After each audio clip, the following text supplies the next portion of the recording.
So I'm really excited to be here today. As Jason mentioned, I work for NIST. We put out a lot of cybersecurity guidance and standards, and I work on a team that focuses on organizational factors and human element of cybersecurity. And we are very focused on trying to get our research into the hands of people like you who can actually do something about it. So I'm going to be talking today about some findings from a research study that we conducted back in 2021. And this was focused on security awareness programs in the US government. And specifically, I'm going to be providing a subset of results related to how these organizations measure the effectiveness of their programs. And so even though our study population is US government, and we can't really generalize to all organizations, obviously, I really believe that there are some things, some takeaways, some of our findings are very transferable to other organizations because many of you all have security awareness training programs in your companies and organizations. All right. Okay, So I also have the distinction probably of being the only one that has to have an obligatory disclaimer. So I might mention some companies or products during my presentation. It doesn't mean my organization endorses those. All right, so a little bit of context about security awareness in the US government. So all government employees are required to take some kind of security awareness training, at least on an annual basis. And so the intent behind this requirement really is that the employees will take the training, they'll learn something, they'll learn about security risks, they'll know how to respond appropriately to those risks, and then this raises the bar for the security of our organizations. So annual training is typically like an online type of training. Maybe it takes an hour or two. Often it's the same or very similar year after year. And there are some organizations whose entire security awareness programs just focus on the annual training and conducting that. But organizations are not limited to that, and many go above and beyond. So they're trying to reinforce the security message throughout the year. They are doing things like maybe they're holding events where they have speakers come in to talk about different security topics. They might do newsletters, send out emails with tips and reminders, posters. Phishing simulation exercises are very common. Many of you are probably familiar with this. It's when you as an organization, you send out fake phishing email and you see how your employees respond to that. So it runs the gamut. We've seen all kind of creative things that these organizations will do. But again, some organizations only do the annual training. Oops. All right. Oh, there we go. All right, so why did we do this research in the first place? So our first motivation really is we wanted to gain some insights into the challenges that these government organizations were facing in their security awareness programs. And I'm going to be talking specifically about the measuring of effectiveness piece. So there's been a fair amount of prior research and some great industry surveys that have suggested that many organizations, when they're trying to determine the effectiveness of their programs, they focus on training completion rates, okay? So compliance with required training. I think a lot of us know that training, these compliance metrics don't tell the whole story, right? They tell you that the employees took the training. It doesn't tell you whether or not that training had any impact. Has it changed attitudes? Has it changed behaviors? And so a lot of organizations also are really struggling to come up with meaningful measures of effectiveness. And this leaves them at a disadvantage. They don't have the type of data that they need to know where there might be gaps in their program. How do they improve their program? Are they meeting organizational and employee needs? So most of this research was done in the private sector. So we weren't really sure, does this apply to the US government or not? Is compliance a big focus? I mean, we kind of conjectured yes. We're the government, of course compliance is a big thing, but we wanted to find out more about that. And one of the reasons we wanted to find out more about that is we had a unique opportunity to inform some new government-wide guidance that was being developed. So I mentioned that NIST produces a lot of security guidance and standards. They were just kicking off an effort, an interagency effort, to develop some updated guidance about building a good security awareness program. And they were trying to update two documents in particular that were quite old. So the first one about building an effective security awareness program was last updated in 2003. So we're talking 20 years ago. It was so old that the term phishing appears nowhere in that document because it wasn't a big deal back then. The other document was about security training. You can see on your right, this is what you'll find in an online version. It's from 1998. It's a scanned-in copy. It's that old. And so it was way past time to update these documents. So they put together a team, and a lot of these people had good security awareness experience, great group of people. But a lot of the evidence, and they were basing a lot of things on anecdotal evidence or their own experiences. They didn't have some concrete evidence about what people were experiencing across the government. And so that's where we stepped in to do that research, to provide some of that broader knowledge about where organizations were struggling and where they could use more help. So our overall research effort was quite broad with respect to security awareness. So we looked at all kinds of different things. We looked at the approaches that organizations were taking, where are they getting their training materials, what kind of support were they getting from the workforce and from their leadership, and skills and also skills and knowledge of what is required to be a security awareness professional. And so the measuring of effectiveness piece was one small subset of that, and that's what I'm going to be talking about today. Specifically, with respect to measuring effectiveness, we had three questions that we were trying to answer. And they were, how do U.S. government organizations determine the effectiveness of their security awareness programs? Which types of effectiveness data are most valuable to managers who oversee those programs and therefore make the resource decisions? And what are the challenges organizations face when trying to measure effectiveness? So we ended up conducting a two-phased study.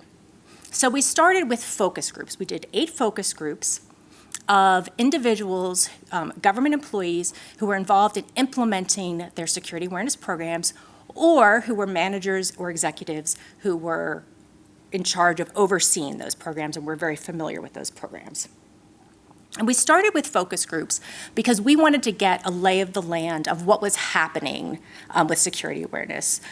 So what is the terminology that people used?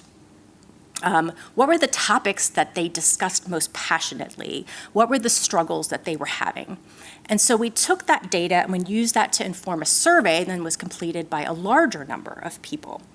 And so I'm going to be focusing a lot on the survey results. The percentages that I'm going to show you are based on the survey, but I'm going to be augmenting that with some quotes from the focus groups. It was fascinating discussions that we had, and also some quotes from some open-ended questions in the survey itself.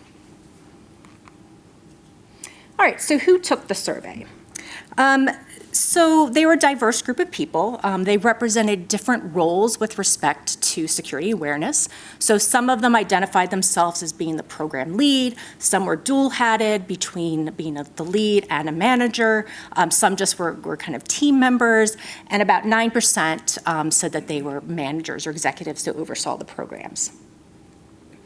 So very similar to what we've seen in private industry surveys, the vast majority, about 90%, said that they do security awareness on a part-time basis. And I think, though, that wasn't surprising to me. What was most shocking is over half, 55%, said they spend less than a quarter of their time on their security awareness responsibilities. So we kind of expected this for managers, right? They're juggling a lot of different tasks, but these were some program leads that were saying they spend a quarter of their time. So it gives us a little bit of insight into how these people are kind of pulled into different directions with different priorities, and maybe how the organizations value or don't value security awareness. Overall, they were quite experienced. Most had 5 or more years of experience in security awareness, And we also found that they came from diverse educational backgrounds. So not surprisingly, a lot of them kind of came from a computing field, but there were over half that had some kind of degree in a non-STEM field. So a lot of diversity of disciplines. All right, so the organizations that were represented in the study came from all different levels of government, of many different program sizes, so ranging from less than 1,000 employees that were covered by the training programs to over 30,000 employees who are covered. They also had different team sizes. So by team, I kind of mean the people that actually have some kind of responsibility for implementing the programs. So about a third of them just had 1 or 2 people that was responsible for those. And this wasn't just confined to the small organizations. Some very large organizations had 1 person in charge of training for sometimes tens of thousands of people. All right, so let's move on to some of our results. So we asked participants in what ways do their organizations try to determine the success of their awareness programs. And so these are some of the highlights. So the most popular means, so not surprisingly, the number 1 was annual training completion rates. I'm actually surprised it wasn't closer to 100%. Followed by phishing simulation click rates, so how many employees clicked on these during these training exercises. And then third, about 2/3 looked at audit reports. So in the government, we have these third-party organizations, government organizations that come in and they check, okay, we have this training requirement. Have you fulfilled this training requirement? Show me your data that shows that you fulfilled this. So 2 of the top 3 measures were very compliance-focused. And then we had some other behavioral types of measures.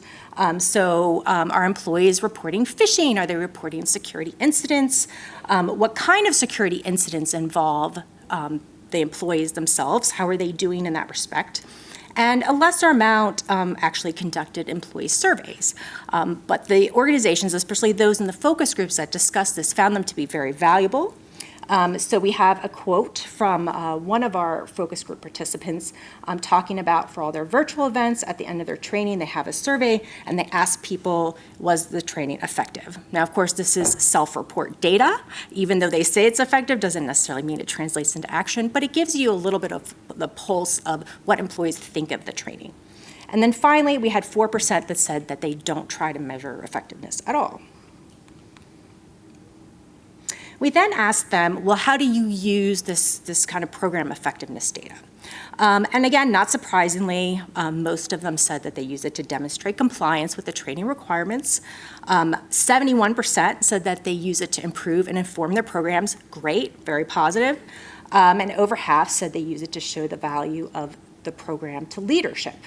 And so one of our survey participants talked about capturing metrics to show where you started, inform your program strategy and tactics, and show progress. And they were talking about it in the context of showing value to leadership.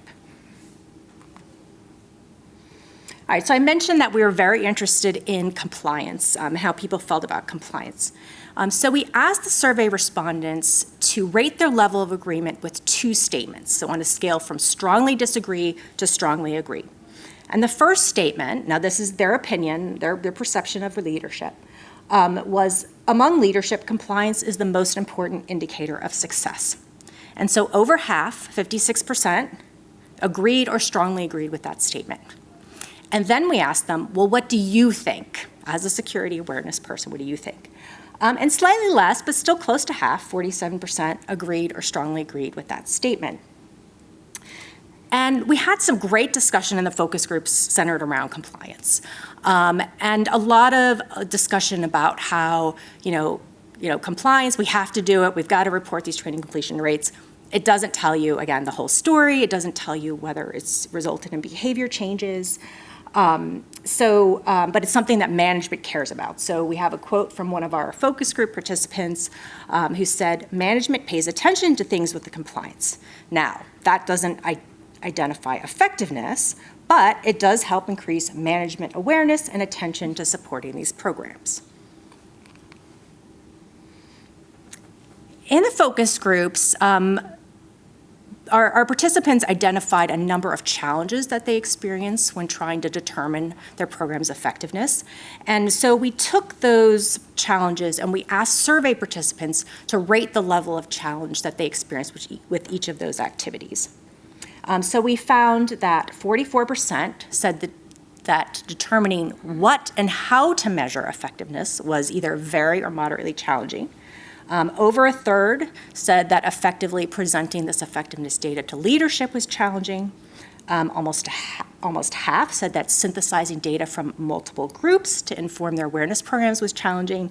And then over half, 56%, said that benchmarking or comparing how their organization's program is doing to other government organizations was very or moderately challenging. Oops.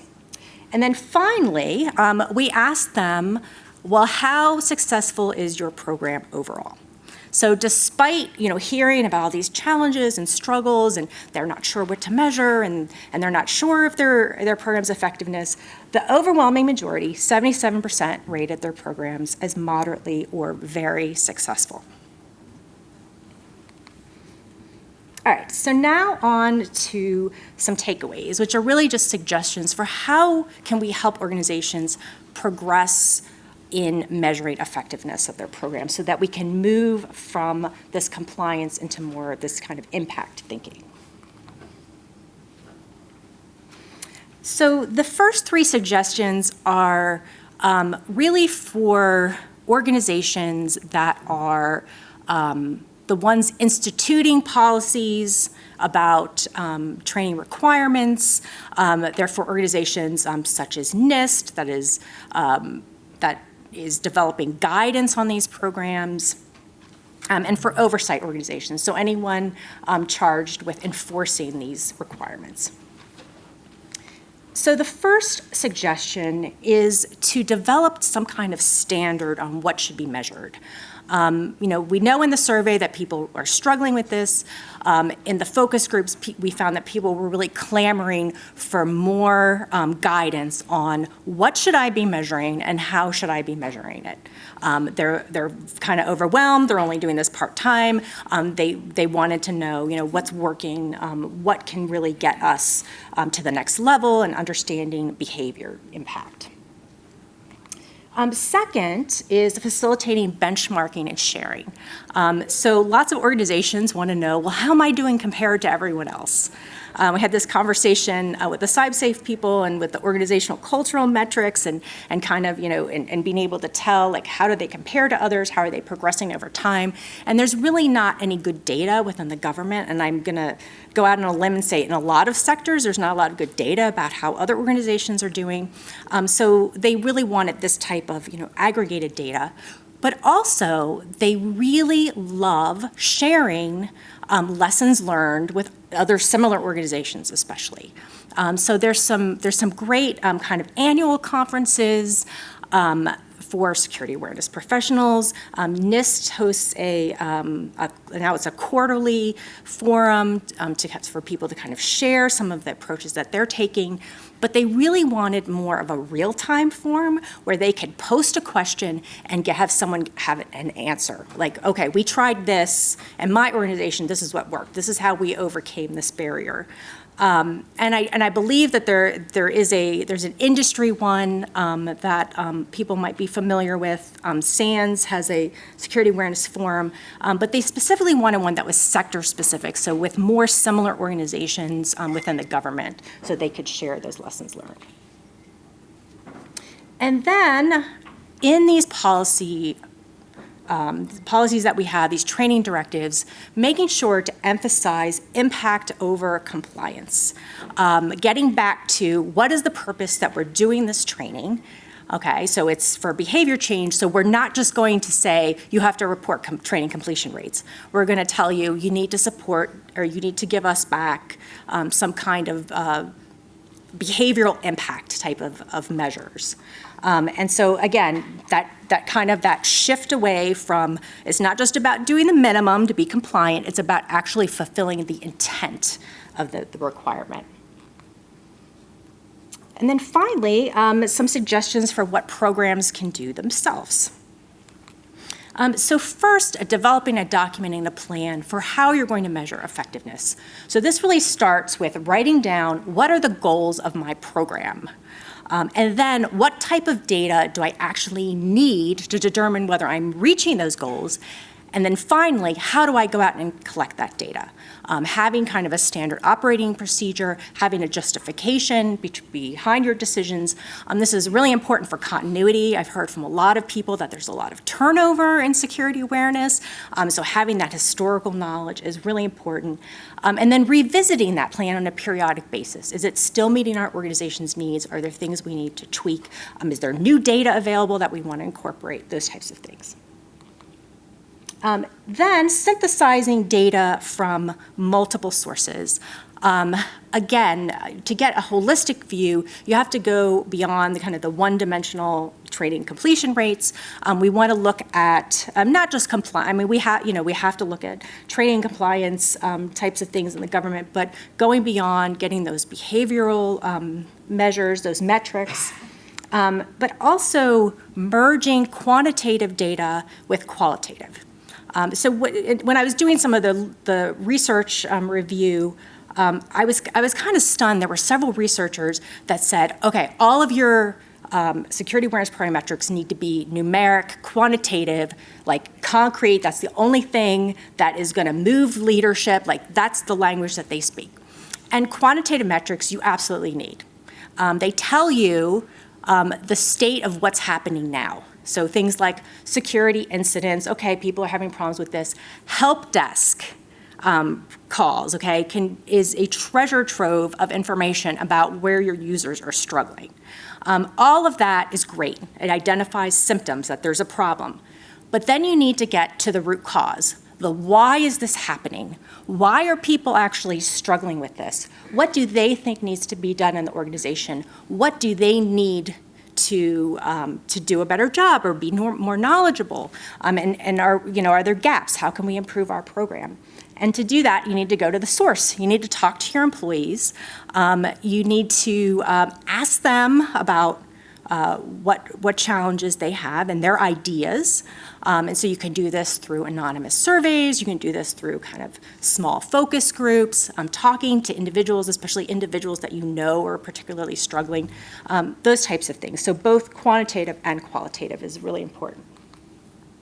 And then finally, automating data collection is kind of goes back to developing your plan and how you're going to collect data. All those numeric metrics can become part of an automated process. I know that there are several organizations out there that have built into their email clients phishing reporting buttons to make it very easy for someone to just click on that button. It goes to the security team, but it's also a way for you as your security awareness program to get these metrics automatically about how many people are supporting. So more of those behavior-based metrics. All right, that's all I have. Thank you very much.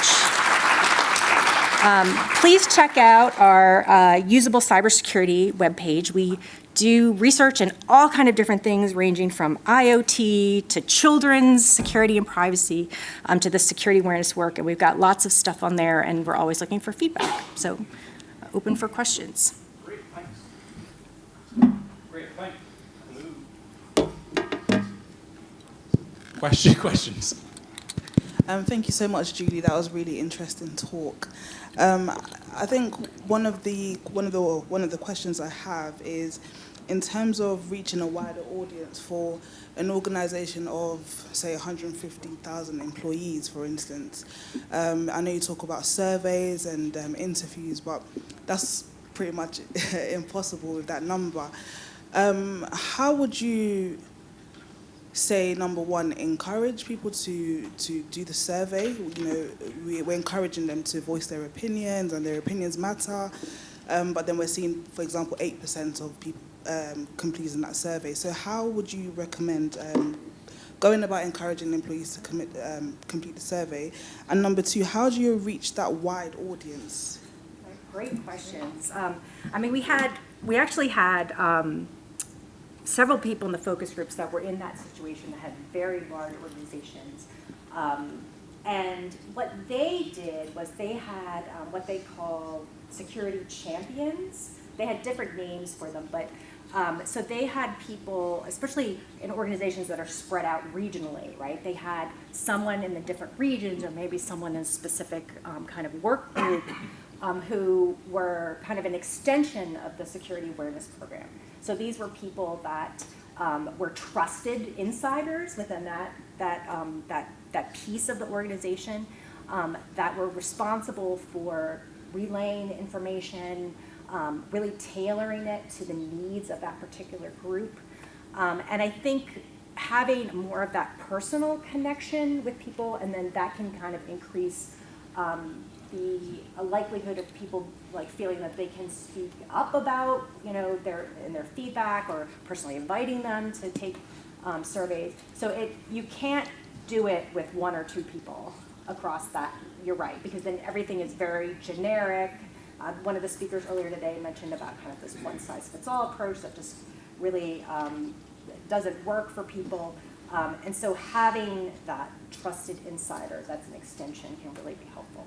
That's what, I'm not a security awareness professional, but that's what other people have said that's been successful for them. Great. Any more questions?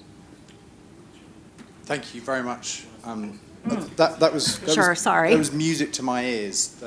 Much of that, and because it's so difficult with many other organisations that I talk to persuade them to go beyond a compliance-based program.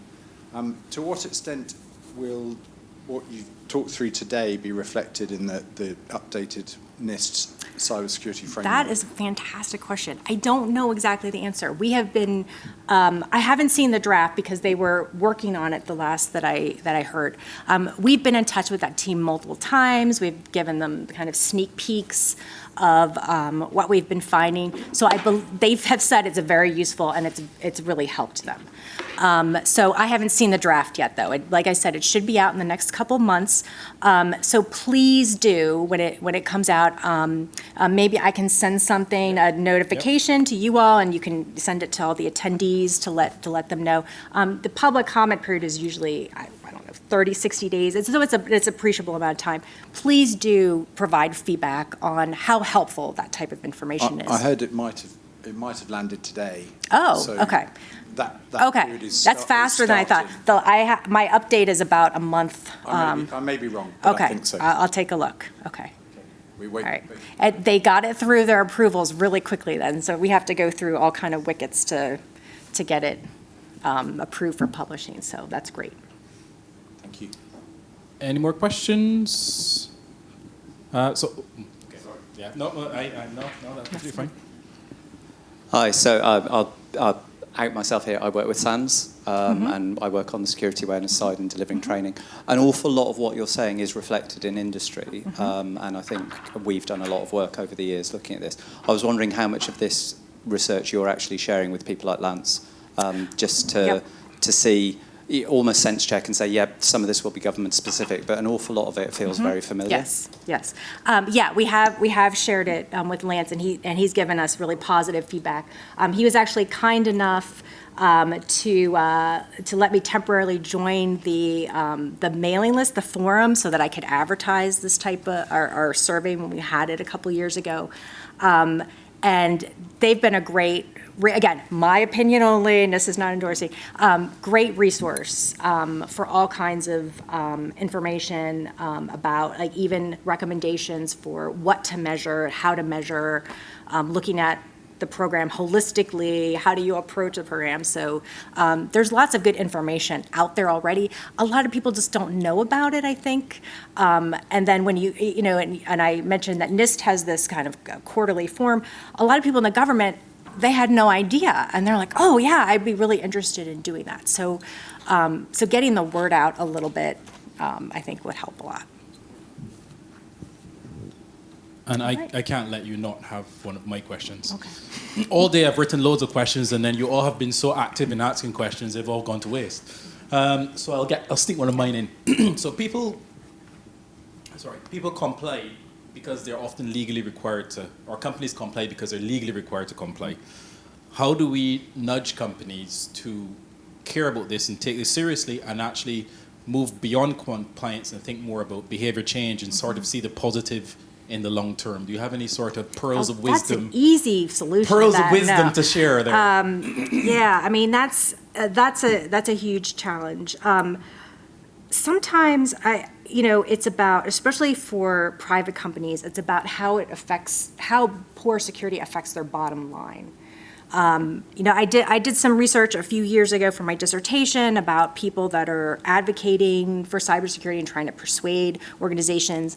And I remember there was one pen tester who specifically said that they have to put things in terms like non-security terms. So if you do this, then this is going to increase this. If you don't do this, you're going to have this cost associated. It's a tough one. I mean, you can talk about the value of security to the organization and the value to employees, not just in their work life, but their home life. It's not an easy, you all are working on this as well. It's not easy, but sometimes you have to think, like, people might not care about security, so what do they care about? So trying to appeal to that. Thank you very much.